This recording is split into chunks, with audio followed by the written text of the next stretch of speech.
This episode is sponsored by the Bridge to Recovery, a nonprofit program on 115 acres near Bowling Green, Kentucky, a tranquil place where they've been changing lives for over 40 years. Their people improve their quality of life by acknowledging past emotional wounds and healing from all forms of trauma. The CEO, Paul Hamlin, has been a friend of mine for 20 years. Call him directly at 858-945-7848. That's 858-945-7848. Or you can learn more about the Bridge to Recovery by clicking the link in the show notes or visiting thebridgetorecovery.com. Thank you for listening to The Path to Authenticity. My name's Tom Gentry. I think of this show as the opposite of small talk. You'll hear real conversations with real people who know who they are. We talk about what makes them who they are, how they became who they are, and how we might become truer expressions of who we are. I'm Jana Angel, and this is The Path to Authenticity.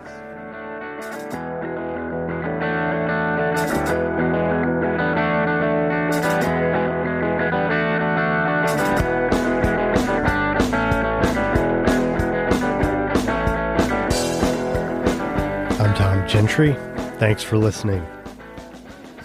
This episode features a conversation with an old neighbor of mine named Jana Angel, who's a television host for a company here in West Palm Beach called Electric Productions. She has, had a career in sort of the world of new media, television, video production. She's been a brand ambassador. She's done a lot of work in social media. She was actually a professional volleyball player, which you'll hear all about. But to me, she has been a dog sitter.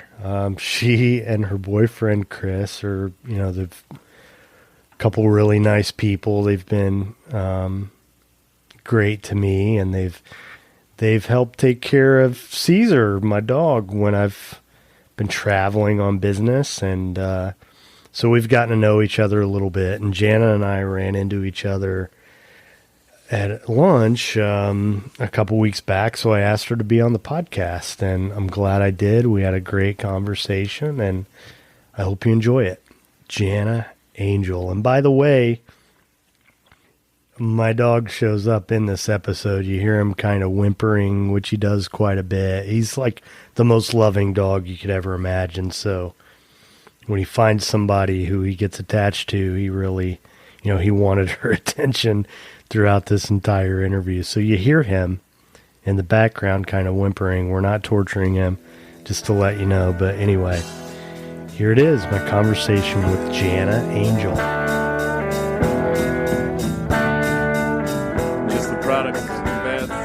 Jana, welcome to the crib. Thank you for taking part in the podcast. It's a pleasure to have you. I'm really excited to be here. This is actually my first my first podcast. Yeah. Well, I'm hoping everything turns out okay. We're doing a Facebook Live at the same time, which is something I've never done. Not Facebook Live, but Instagram Live. We're on the IG. We're IG Live over here. IG. So Jana used to be my neighbor here in West Palm Beach. We lived in the same building, and she actually would dog sit for me sometimes and take care of Caesar, who was very happy to have her here right now. Right now he's distracted with his rawhide bone, but he's nonetheless is happy to have Aunt Jana back. I don't think I've ever been greeted so warmly than by Caesar. He literally tried to jump up all 6 feet of me to say hi. He was so cute. All 6 feet of you. Absolutely. So, usually I like to start by just having you tell the listeners what it is you do for a living, what a typical day in the life of Jana Angel looks like. Hi, Caesar. He's like, doesn't anybody want to know about my life? He's licking my microphone. Yeah, he's going to be part of this episode. He's going to be part of it. For those of you who are listening. For both of us now. being dog people, we knew there was going to be an animal element to this episode. This is not his first appearance on the podcast, believe it or not. So really a day in the life for me can vary so much because it depends on if I am on location and we're shooting with a partner, if we're going to an event, or maybe it's just an office day. But, this year I was one of those New Year's resolution people and I've started all my mornings off with a run. I'm not a person who likes running despite the fact that I spent years in professional athletics. It's just never something I've liked doing, but I do kind of like the mental discipline of it. Mm-hmm. Knowing that if, I go every day, it's something that I get up and do. It's something I get ready for.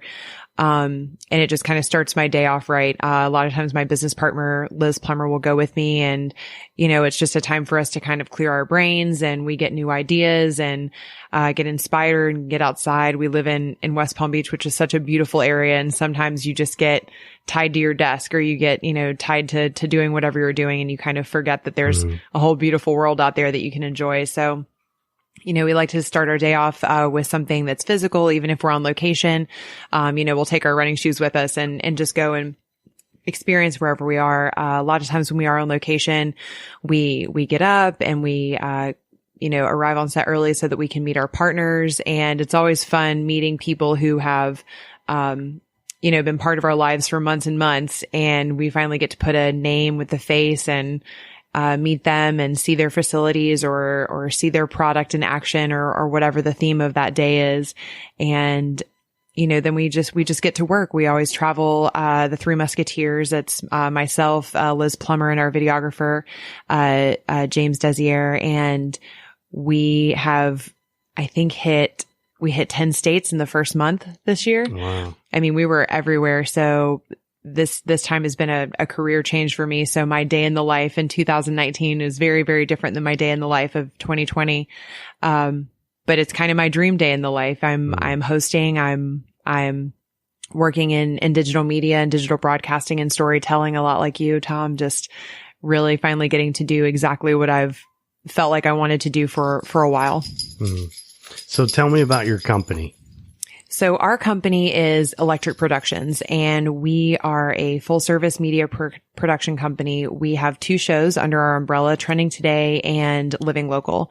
So Trending Today was developed by my business partner, Elizabeth Plummer, in 2013, and it was really developed to showcase businesses in a fun, yeah, we're having big old lots train of going by. sirens We're having all sorts of sounds. It's going to be like name that sound. That's okay. So she developed that to really give businesses a different platform besides advertising to showcase what they do. So taking your business and your message and your brand and putting it into a show. And now we've created Living Local in the same way. There are so many opportunities out there to advertise and to spend money in advertising. Why wouldn't you spend that money to make your brand come to life in video? A lot of people spend an immense amount of money on video production and things like that, and it never actually gets seen by a wide audience. And so that's why we partner with Fox. We partner with Fox Business, to air our shows, because that gives a real wide range for those businesses, those entrepreneurs, those artists, anybody who really has a message for their brand and is passionate enough to share it with everybody is somebody that we're interested in working with. Mm-hmm. We have worked with people who are mixologists. We have worked with people who are artists. We just did Art Basel. We did Palm Beach Food and Wine. We've done some really, really phenomenal events that have made. You were at the Honda Classic. Yeah, we were at Honda Classic, and it just makes you excited, about the surroundings that you have the opportunity to enjoy. Well, and it gives you an opportunity to really kind of immerse yourself in the culture. Mm-hmm. It really does. I don't think I was ever so involved in the community as I am now. And there are so many different pockets of socialization. bloggers and influencers are creating a lot more networking opportunities. I think at first it was a lot of meet and greet events, and now it's, hey, how can you, really use your social medias as a commodity? How can you monetize that? A lot of empowerment between young entrepreneurs, especially, between female entrepreneurs. There's a lot of support here for that.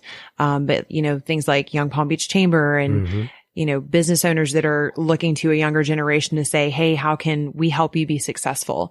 And so the show has allowed us to tap into a lot of different groups who are all looking for support. They all want to get their message out there. And our show serves as that vehicle to actually spread that message. Awesome. So he is crying and crying. Sorry, commercial break for puppy pets. So, sponsored by Topo Chico. Now you talked about, yeah, that's my dream. One of my dream sponsors is Topo Chico. It's actually, I have reached out to them, but I haven't gotten anywhere with it yet. I think they're so they great. do a lot of on location stuff. Mm-hmm. So I think if it gets to the point where if I have an event, maybe I can get them to provide the cold beverages. Hey, you know what? We'll have a living local event. All right. And we will just go live from the living local event. We'll do it at our next watch party. Okay. We're going to be having a watch party for our season snapshot, which will go through, philanthropic events that we've attended. It'll have the Honda Classic, events for modern luxury. We'll have all sorts of stuff in there. So maybe we'll see if Topo Chico wants to come in there and cheers with us. What do you think, Cece? So, what do you think? You mentioned that your life this year is a lot different than last year and you're living the way you want to be living, which is something I've talked a lot about on this podcast, because I know for me, it hit me like maybe 6 or 8, maybe even 10 years ago that, I'm relatively happy professionally. I'm fulfilled in certain ways, but am I really doing what I want to be doing with my time? And I don't think enough of us really think about that. And I think a lot of people are just kind of, we kind of just coast through life sort of unfulfilled because we're not spending our time the way we want to spend our time. And so I've tried to be really intentional about that. And this podcast is part of that, And again, I think that's kind of like when we were talking before we started about people being self-conscious about their voice. It's scary as hell to look at really what your passion is and say, hey, can I pay the rent doing this? Hey, am I going to be able to retire if I'm doing this? That's not an easy question for anybody to ask themselves and really act on it.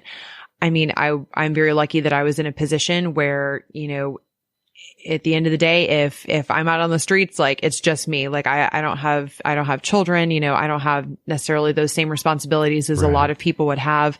But I knew at the end of the day, as long as I can eat and my dogs can eat, that I was going to be okay. And I was in a fantastic job before with a really great company, but I was just kind of getting bogged down in things that just weren't exactly what I wanted to do. And when I retired from pro volleyball, I came back to the US because I wanted to learn how to produce and I wanted to be a great host. I wanted to be somebody who, when somebody turned on their TV or turned on their phone or whatever, and they heard me, they felt like it was a friend just coming to visit and tell them all the good stuff that's going on and tell them where they should be hanging out and, what's coming up next. And I just wanted to be like that go-to gal that had the scoop on everything. I really veered away from news specifically per se because it just didn't necessarily match my personality.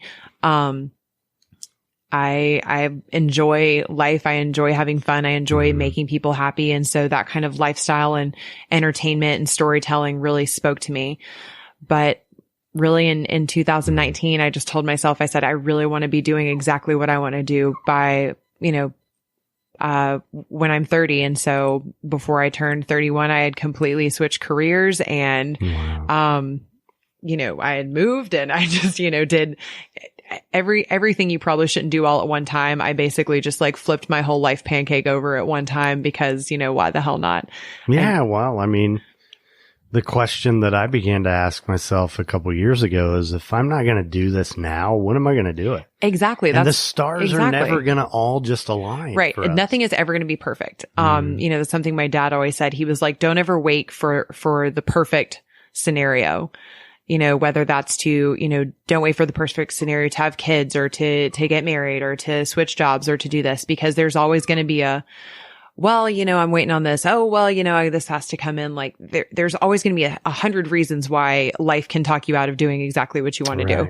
And so can everybody else, because everyone's going to have an opinion. The second you start to voice whatever it is you want to do, somebody's going to have something to say about it. And the more you share that with people, the more people are going to have to say about it. And sometimes opinions are kind of like butts. Everyone's got one, but a lot of them stink. Well, and one of the things I've learned over the years, I guess, as I've matured is, is that what we're supposed to be doing? Maturing? Whoops. Well, I mean, professionally, those ambitions that I have that I may have shared with someone before who wouldn't be supportive, I don't do that anymore. Mm-hmm. I only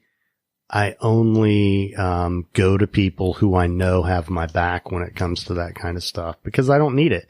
There are always going to be doubters. Right. And we're making a choice when we allow that into our lives. Mm-hmm. We really are. And it doesn't help. It takes up space. We got to move that out to make room for the good stuff and the positive people who are going to say, yes, you're capable. You can do this. And how can I help? Right. And so much of your life is going to be predicated on those people that you spend a lot of your time with. So if you have those people who aren't pushing forward and, who are kind of okay with being where they are, that's fine. And there's nothing wrong with that, but they might not be the people who are going to push you outside of your comfort zone, and they're not going to push you to do what you want to do. I'm very lucky that I've had people who were great positive reinforcement for me, who were helpful to me, who said, you can absolutely do this and you'd be wonderful at it. Because sometimes you might think you're going to be good at something, and if you don't have that positive reinforcement, it's easy to second guess yourself. Mm-hmm. But I think I was very fortunate to have people who were encouraging around me, who said, yes, you would be great at broadcasting. You'd be great at delivering that message. And I always hope that I can be that for other people, if they just need a sounding board. And it's not up to me to decide whether that's a good or bad decision for you. Is this what you want to do? Mm-hmm. Are you passionate about this in your life? If you say, Jana, I want to go and be the best underwater basket weaver you've ever seen. And I'm like, all right, well, first let's go get some baskets and start practicing with a snorkel. It's just, you want to surround yourself with those people who are going to push you to take small steps to do exactly what it is you want to do. And I don't say ever that you can be whatever you want, because that's a gross over exaggeration that unfortunately we've kind of tossed on kids for years and years, because, Caesar's not going to be the number one NBA basketball player because he's a dog, like sometimes, our physical, capabilities, and things like that are not going to necessarily allow us to be exactly what we want to be. But do you want to work in sports? We can get you a job in the NBA. Right. Like, let's look at how we can do that. Well, that's something that, as a kid, I loved baseball, and I, one of the few real regrets I have in life is stopping when I did, in the middle of high school. And it was because I became convinced, there's no way I can ever do this professionally. It just won't happen. But what I didn't have the wisdom then to know, well, if I pursued it, I could have ended up being a coach. I could have been a groundskeeper at a freaking major league ballpark. Or you could have played minor leagues, or you could have played majors. But that's the thing, is like you just don't know until you know. Well, but also the path, if we take it, it will lead us to where we're supposed to be. It will, whether it's where we think it is or not. And, my boy, who is a little actor and big actor now. Yeah, he was little when I met him. Yeah, he is. He's tall big now. He's not quite as tall as you, but he's getting there. We were talking about what he wants to do with his life recently, and I've been pretty big on just supporting him, whatever he wants to do, and so and choosing what high school to go to and all that stuff. He tried out for Dreyfus and should find out next week the local school of the arts here. But he said, I said, so do you want to act on Broadway? Is that what you want to do? And he said, my goal is to be on Broadway. you know? And I thought, he said, 'cause maybe I won't be able to act on Broadway, but I want to work on Broadway. I was like, wow, how smart. Yeah. For a 13-year-old kid. So much smarter than we were, for sure. Smarter than me. So much smarter than we were. Yeah. Yeah. So, but he's on the right track, and one of the things that I tell young guys who I work with, if you do something you like, you're going to find your people. Mm-hmm. Even if it's working at Guitar Center. Right. Or, Dick's Sporting Goods or whatever it is. Yeah. If you're involved in something you like, it may not be the end all be all job, but it'll lead you to the next job. Because every job I've ever had always led to the next job, right? Yeah. Everything I've had, has led me here, and I have had all sorts of jobs, and I'm sure you have too. And I always think that's funny, when you kind of get to where you really wanted to go and you start comparing how you got here, jobs with people. It's always really interesting to hear, the paths that brought people. The CEO of my former company, Unitors, was a phenomenal mentor for me. And he was a bartender for years and ran a bar. And, my other mentor, Tom Forrest, who, is everything e-commerce, just a really phenomenal, smart human being. But he worked in TV and, worked on the Jenny Jones show. And, there's just really interesting paths that lead people to where they are and where they're meant to be. And they don't necessarily all have to make sense. But what I encourage people to do that, like you said, I wish maybe I would have done earlier, is just whatever I'm doing it with intention. This is the path to authenticity. And I think part of being authentic is whatever you're doing, do it with some sort of intention.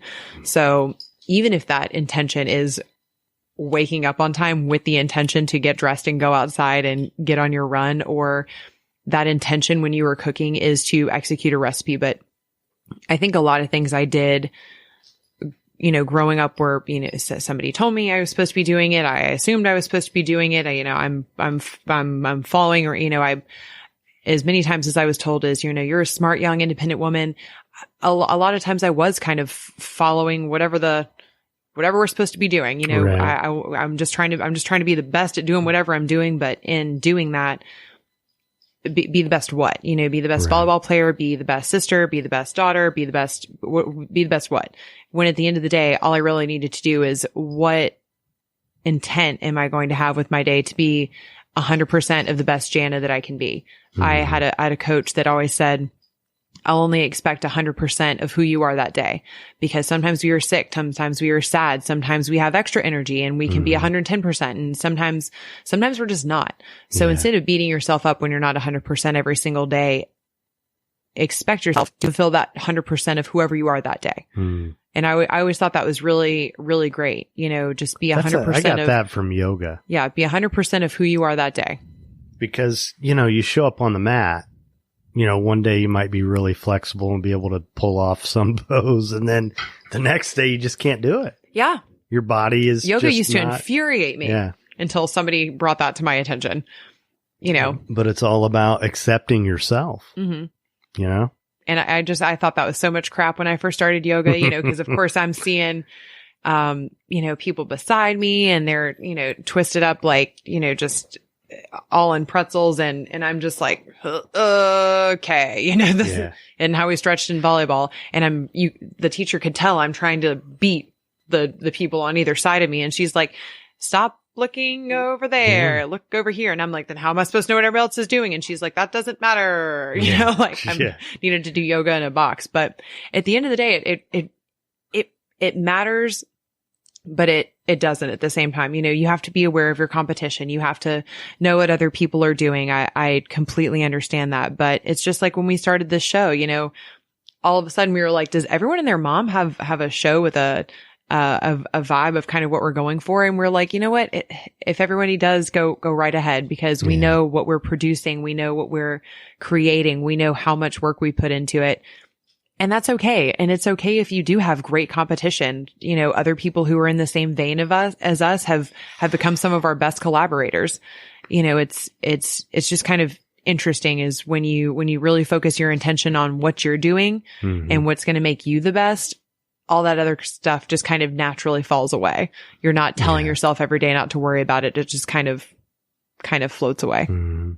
Well, and in our culture, we're so good at looking at things from a viewpoint of scarcity. Like there's not enough. Like can only be one. When the truth is, like, there's enough of everything. Yes, there really is. There are billions of people with billions of opinions. You know, it's just there's plenty of everything. And, you know, the things that we worry about, there not being enough of, there's plenty of, and the things that we don't worry about enough of, unfortunately, are the things that are scarce. You know, but double taps and likes and stuff like that, you know, it's easy to get swept up in. Unfortunately, you know, that's a lot in my media realm. A lot of people will, first thing they'll do is look at my Instagram page or, you know, my Twitter or whatever, and equate whatever number that is to my worth on this planet. Right. And, you know, at first that was maddening. But now it just kind of is what it is. And we keep producing the same content that we know is going to be great. And I post what I want, and most of it's pictures of my dogs and, you know. Well, you know, I think I'm lucky that I'm at an age where, you know, I didn't get on Facebook until years after it was available to me.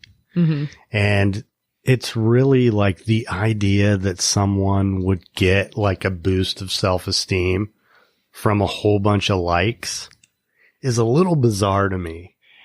Like, I get it. I mean, I do get it. Like, if I do a post and I get more likes than usual, I do experience some, you know, joy from that. Like, ooh, fire post. Yes. But I'm not at I need to post this picture, and, how many likes I get is going to determine anything about my mood that day, or, you know, it just is not going to happen. And I'm kind of glad that I'm a little bit older and that I didn't have to deal with all. And also just, I think about, you know, kids like my son, and just, well, yeah, you can't be a kid. Privacy, and you can't be a kid. You have to be a brand, you know? I mean, because, you know, you can't just be a kid anymore. And I think I certainly feel for parents who have to make that decision on, you know, do we let them have social? Do we monitor it? If so, what do we do? You know, because there's so many kids that are so extremely successful on social media, you know, with videos, opening toys or playing with toys, or, you know, anything for that matter. But making that decision, do I let my kids be social? Do I not? I'm very thankful that I'm not a parent, because that's a tough choice. But it really is, like, you as a kid, I think it's unrealistic to avoid it. You have to be a brand. Like, well, what's your brand? And you're like, I don't know, I'm 5. I don't know, what is my brand? Like, fan of Play-Doh. I don't know. Right. And really, that's kind of what these kids are developing. It's kind of like an early onset of like the child actor thing, is that's moved to little baby generations. It has, yeah. Media is different, which, you know, I thought of, you know, cause I got into journalism in high school and after high school when, you know, I think, the journalism department at my high school had a Mac and was like, it was the only Macintosh. Everything else, all the PCs were DOS. People had email, but we were just beginning to lay out newspaper pages on a Mac. Before that, like, it was like cutting and typesetting, and I mean, like, it was real, like using X-Acto knives and all that kind of stuff. Oh God. So I came from that and was just as media was getting ready to turn the corner into do you respect like modern day journalists? Because I respect somebody who had to go and handwrite their shit. To me, that's mad respect. Is there ever like a back and forth? You know, it's just different because the news cycle is just, there was a news cycle when I was doing it. There was a news cycle. Now there's not. I mean, it's just constant. I mean, if you follow politics, I mean, the New York Times is sporadically throughout the day releasing stories at 8 or 10 o'clock at night. Well, because now you just got to be first. Right. If you're not first, you're last. It's like Ricky Bobby his saying finally came to fruition. If you're not first, you're last. Right. Well, and it's like, before, like, there was a morning paper and there was the evening news. And, CNN, I graduated from high school in 91 and, turned 18 while we were in Iraq for the first time and watched the emergence of Wolf Blitzer on CNN doing live shots of this war happening. And that had never happened before. Mm-hmm. Nobody had ever really, not around the clock.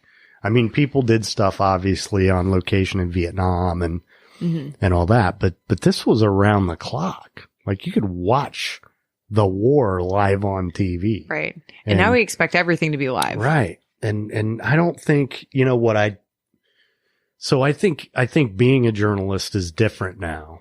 So I don't necessarily look at, I had to do it this way and you don't. But what I do think is that the world was probably a better place when we had time to think and digest news, digest stories, and instead of being, sometimes I feel like we're cats with the flashlight of every little headline on the crawl on CNN or MSNBC. It's like we're not standing back and looking at the whole picture. We're following every little headline. And, that doesn't really bode well for us as a culture. I don't think. I think we're constantly distracted, which goes along with, the whole social media thing because it also serves to do that. I'm a big music guy and, one of my favorite records is, it's called The Suburbs. It's by a band called Arcade Fire. Have you heard of Arcade Fire? I was like, I have, yeah. But it's a concept record and it's all about them growing up. And they're early 30s, but growing up in the suburbs and, they might be a little older than that, but like there's a song on there called We Used to Wait. And it talks about how, we used to write letters. We used to sign our name. Used to wait for the mail. Oh yeah. I have like cursive as a skill. And like, if I need to write code, I'm writing it in cursive. Well, I remember call waiting, was a thing that not everybody had. And you'd get a busy signal when you called somebody. I'll call them back later. Or, when people would answer the phone. And now that's one thing about. Well, no one wants to answer the phone. It's always a telemarketer. Well, yeah. Somebody's telling you something. There's that. Yeah. But a lot of people are so, and I text a lot too, but a lot of people, it's like all they want to do. They don't want to. And I think like one of the things I love about this podcast is, it's a real conversation. Yeah. That takes time and, it's an investment. And the people who listen, like, it's what they want, or else they wouldn't invest the time to do it. And I think we need more stuff like this that is more than just an SMS text message and the thing that about that drives me crazy is there's so much that can get lost. I mean, there are so many inferences we make when we read a text message. And there are times when I've gotten a text and I'll read it and I'll think, well, why did this person say that? Or why are they asking this question? And I'll be furious. Oh, right. Yep. And then I'll go back to reply and be like, wait, let me read that again. And I'll read it again and it won't be anything like I thought what I read the first time. It's something completely different, but it's just the brevity of it. Just, it leaves us,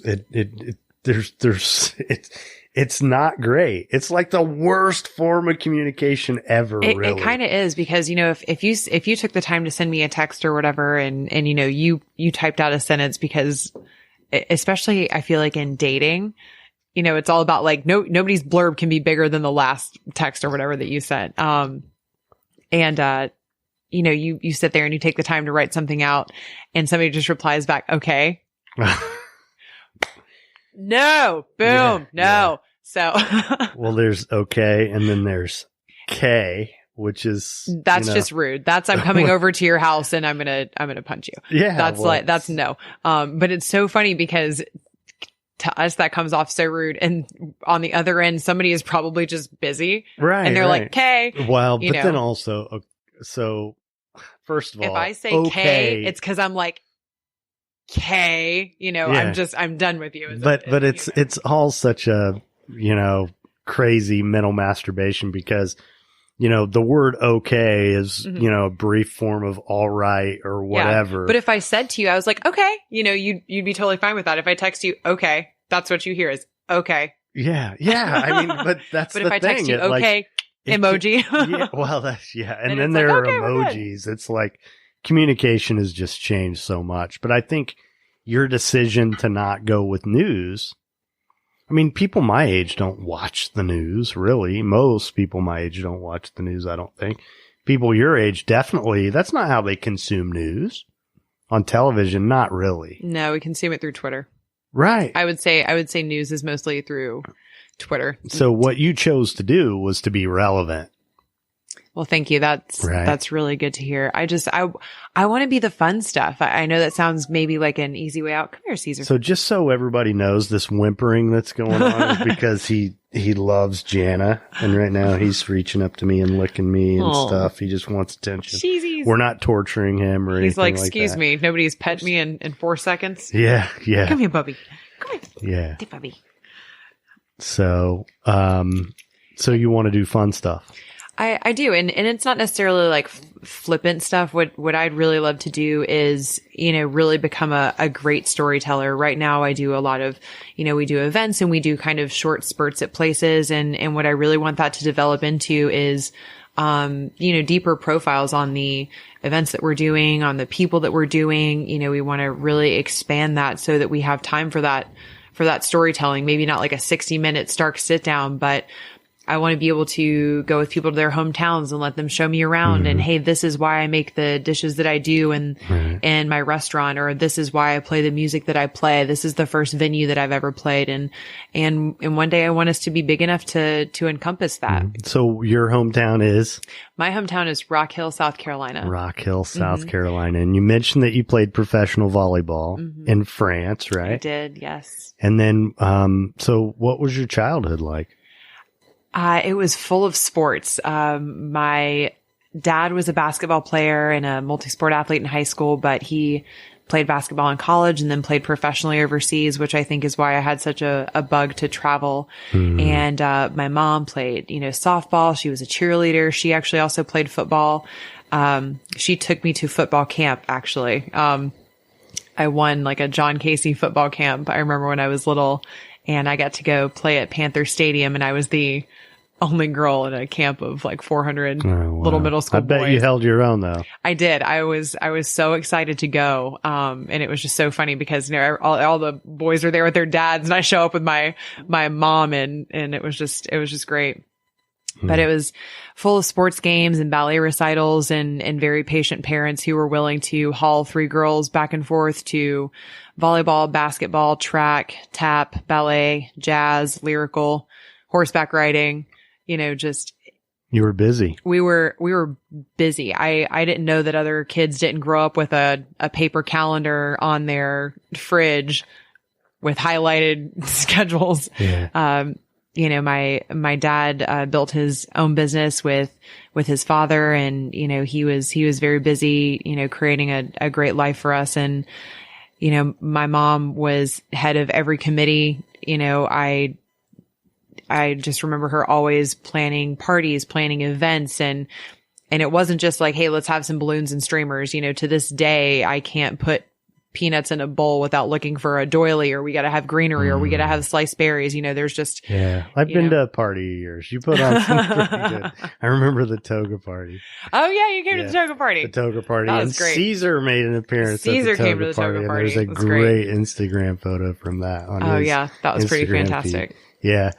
So, then from when did you leave home and where'd you go? And so I left to go to NC State when I was, right after I graduated high school. I guess I was 17 or 18 then, and was beyond excited because I was coming from Rock Hill and everybody from my town had really kind of gone to USC or to Clemson. So I was really venturing off by myself, even though it was only 3 hours away, but it felt like the big city to me.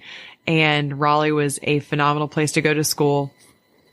And I remember my volleyball team was 18 people that year. I was a freshman on a volleyball team of 18 people. Now, mind you, you only need 6 on the court. Mm-hmm. So we had a huge team, and it was a really competitive year, and it was a tough year. And, but I just remember not wanting to trade it for anything because I really felt like I was accomplishing something. It was a bit of a rocky start. I literally knocked myself out on the first day of training. I remember I slipped in someone else's sweat and knocked myself out, completely out on the floor. And I woke up in the training room. It was like, where am I? So, not the most graceful. Did you guys play in that gymnasium there? What's the name of that gymnasium? We played in Reynolds. Is that where the basketball? They used to. So now they have a much bigger stadium, but we always played in Reynolds Coliseum. And it was kind of great because it was where we practiced, and that was really our home. And I remember it didn't have air conditioning, and but neither did Penn State. I don't know if they have air conditioning now or not, but for years, Penn State never had air conditioning, and they were one of the best teams in the country. And so our coach would always say, if Penn State doesn't need air conditioning, neither do you. So we certainly never complained about the air conditioning, but you would just go through, 3 practice jerseys, just sweating. Well, I saw the Avett brothers there one year on New Year's Eve at that arena where NC State basketball plays. Maybe it's Reynolds. I can't remember the name. They used to until they built the bigger stadium. Bridgestone? Is it? I want to. Maybe it's Bridgestone. I was like, it's changed names a couple times. But Reynolds is like the old school stadium. But and now it's brand new. They have like a jumbotron in there. They have air conditioning. They redid all of the seats and everything. So now Reynolds is brand spanking new. No, but the Avett brothers in the Carolinas, man, to see them around home on New Year's Eve, it was such a great. And, that to me is like the best way to spend New Year's at a concert. It's a lot of fun. But anyway, so then after college, what? So after college. That's when you went to France?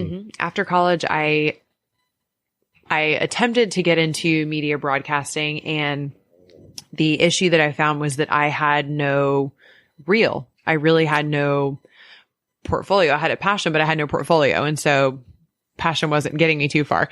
And was, attempting to get, jobs and gigs and things like that. And everyone was just like, well, where's your reel? Where's your reel? And I was like, I don't know. You want to see some game film of me playing volleyball? I got plenty of game tape. And I had plenty of interviews of me talking to somebody else, but, really none on the other side of the mic. And so I was studying abroad in Spain to finish out my senior year, living just you want to talk about living your best life, literally living your best life. I mean, I think all I ate were carbs and cheese. It was just fantastic. I don't know if I drank water the whole time I was there because sangria was cheaper. There was just, the music was fantastic. Nightlife was so fun, and I'd already taken all the classes I needed to take. So as long as my butt was in the seat, that's really all I had to do. And, it was just really wonderful, and learned the language really well. And, was able to communicate with anybody I wanted to. And then, I started playing a little bit with the university team in Valencia, and there were some scouts, I guess, that came to visit and watch a few of the games, and reached out to me about playing volleyball professionally. And I really hadn't thought about it because I was really burnt out once I entered my senior year and had finished my season. It was a great accomplishment, and I was so thankful, and that especially for, my scholarship and things like that. But I was really burnt out. I was like, I don't want to see spandex. I don't want to see a volleyball. I'm good. I did what I needed to do. I'm good. And it really just kind of ignited my love for playing again. So I originally was going to play in Spain, but they really experienced a heavy economic downturn, and there just wasn't money to pay players, much less were they going to pay female players at that time, unfortunately. And so I took a job in France and went to my graduation. And then a couple weeks later, jumped on a plane, went to France, did not speak the language, but learned it in about a year. And, really loved Paris, but boy, was it cold. And it is really hard to take a girl from South Carolina to somewhere where she gets snowed into her apartment. I think I got snowed into my apartment 4 times that year. And so I was like, all right, this has been grand, but I've got to go somewhere warmer. So I went further south and then spent the rest of my career in Toulouse and then Bordeaux. So I played for 2 different teams for 2 years each there. That's awesome. Yeah, it was great. I loved it. And honestly, I really got back into media again because when I was in Bordeaux, we had this brand new stadium that we were really excited to promote and, get more bodies in. And I decided, I'll do a video. And so I started doing this series that I called La Femme Derrière le Maillot, which was the woman behind the jersey. And I called it, Bonjour Birdies TV. So we had just like this little channel on YouTube. I mean, looking back at it now, I'm like, oh God, the production quality on that. But it's because it was me with an iPhone and a tripod and iMovie, which is, the extent of what I knew at that time. And I did a tour of our Coliseum and I would do little stand-ups in there and I would interview my teammates, just so people could get to know, who that woman is on the court, cause a lot of times, especially when you're losing, people lose all sense of humanity and they just start calling you every name in the book. And some part of me was like, maybe if people know that when they're screaming at number 13, they're actually screaming at someone's mom and their kid is in the stands, they're screaming at a wife and their husband is here. They're screaming at a teacher who teaches children with special needs. They were, screaming at just all these women that had all these varied professions. And it was just, remember that athlete is not just a jersey running up and down that floor.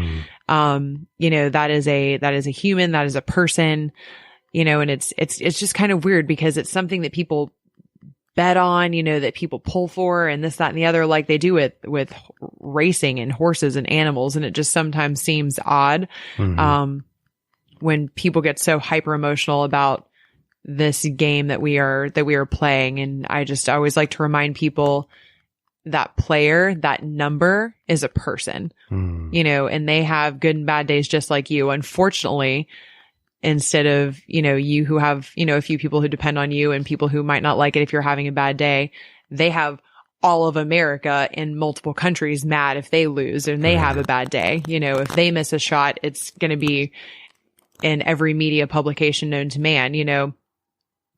You miss a shot on your off day, nobody knows, but it's just, I always like to encourage people to just remember that. Well, it goes back to telling the story. You're a storyteller. Athletics are something I can get on a soapbox for hours. That'd be a whole nother podcast. That'd be part 2. Yeah. Well, so man, just listening to you and seeing the smile on your face as you talk about, you've had a pretty great life already. I am beyond blessed. I really, really have. So then if you had to go back and talk to that younger self at whatever age when, I'm sure there was a time that was more difficult than others for you, when would that have been? And what would you say to her knowing what you know now? I would say even if I could go back like 5 years or something like that, but really if I could go back to my younger self, I would first of all just say, balls up, just it's okay if everyone's not happy. Everyone's not going to be happy. Everyone's not going to love your decision. I would say, listen to your parents and your grandmother, because no, your hair did not look good that color. No, bangs are not for you. And, and sometimes people really don't have the best intentions for you. I think, when I was younger, I assumed everyone was going to treat me the way that I would treat them and everyone would love me the way that I loved them. And that is unfortunate, but it is so untrue. And I was extremely trusting. I'm sure just like a lot of young people. And, I was quick to trust people and, a lot of times it would disappoint me and I'd let it really hurt my feelings. And I would just really take that in instead of, just kind of being like, well, you know what? They're not going to play the game the way it needs to be played. They're not going to be a good person, then to hell with them. It's just, I thought I needed to figure out a way for everyone to love me, to like me. And that's just not how it is. And, so I would tell my younger self just to kind of get over it, a lot of it, because I probably spent a lot of my younger life with hurt feelings, worried about, what people thought, or, what people, weren't thinking about me. And I think too, what I said earlier about intention, just really having an intention for everything I was doing, and not being afraid to fail. Because when I was younger, I was terrified of failure, and you were going to fail all the time. It just goes back to, there's going to be somebody who doesn't like it. There's going to be somebody who thinks whatever you did was hot garbage when you just think it's the best thing ever. And that is fine. Mm-hmm. And that is fine. There's going to be somebody who hated your outfit when you thought you looked great. There's going to be somebody who, there's just always going to be that. And that's what's so great about, living in the US, is that's fine. You're entitled to your opinion, but I'm also entitled not to care. Right. So I think that's what I would tell my younger self. Even if I could just go remind myself every year, I think that would be great. But,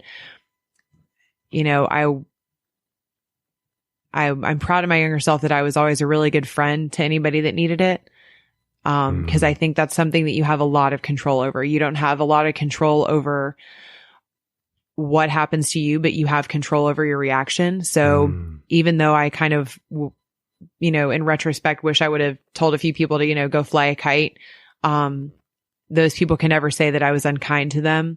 And those people can never say that, I was the nasty one or whatever. So I just, not that I want people to, think, oh, Jana Angel is so great, but, I do want to make it hard for him to say something bad. If you're going to criticize me and just say that you don't like what I'm doing or how I do it or whatever, well, what don't you like about it? Because it's not to your liking or because it's not to your taste. It's not going to be because it was wrong. It's not going to be because I hurt somebody. I might hurt their feelings, when I tell them to go fly a kite, because I don't have much of a problem doing that anymore. But, I would just always encourage your younger you, or even if it's just you today, to remember that everyone's got something going on and you don't always know what it is. That's an important one. I lived a very great, healthy childhood that I feel very, very lucky and blessed to have had. Especially now that I'm older and I understand a lot more of the struggles that people have had with mental health issues, people, who really do struggle with depression and anxiety. And that's something that they wake up and they feel heavy. So those are things that I'm now trying to work and understand, because it's something that I either never had time to deal with because I was busy, or, it wasn't something that existed in my headspace. And I feel very fortunate for that, because it's something that now I'm much more aware of. And so no matter what the situation is, I always just try to look at it from as many angles as I can before I react. Well, this has been great. And I don't know if you just heard a second ago, but he dropped his bone on the mic stand. Oh no, we dropped our That bone. was that noise. But it's been great having you here. And of course, Caesar's so happy, his tail's wagging like crazy. We stayed on Instagram Live for a long time until my phone started to die.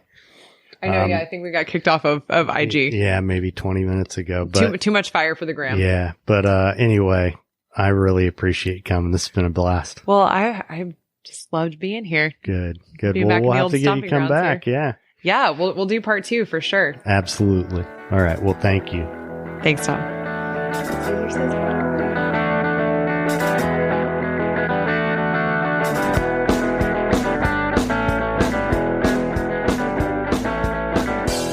Thanks for listening to The Path to Authenticity. If you'd like to learn more about our guest, you can find links in the show notes or visit our website at thepathtooauthenticity.com. If you're interested in becoming a sponsor, if you have a suggestion for a topic, or you know someone who would make a great guest, email the show at thepathtooauthenticity@gmail.com. If you enjoyed this episode, please leave a review on Apple Podcasts. If you know someone else who would enjoy the show, or even just a particular episode, please share it with them. Every little bit helps. If you're not already a subscriber, please consider becoming one wherever it is you choose to listen. You can find the show on Patreon, where by becoming a patron, you can hear episodes before they're released publicly. You can gain access to supplemental content. There are other benefits in the various tiers. Visit patreon.com/thepath-to-authenticity. Join our Facebook community or follow the show on Instagram, both at The Path to Authenticity. We also have a YouTube channel. You can connect with us on Twitter or Pinterest. To hear the songs from this and every episode, you can find the Path to Authenticity playlist on Spotify. Obviously, there are a lot of ways you could be spending your time, so I appreciate you spending some of it here with me. I'm Tom Gentry. Thanks for listening. Be nice.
Great, honeybee.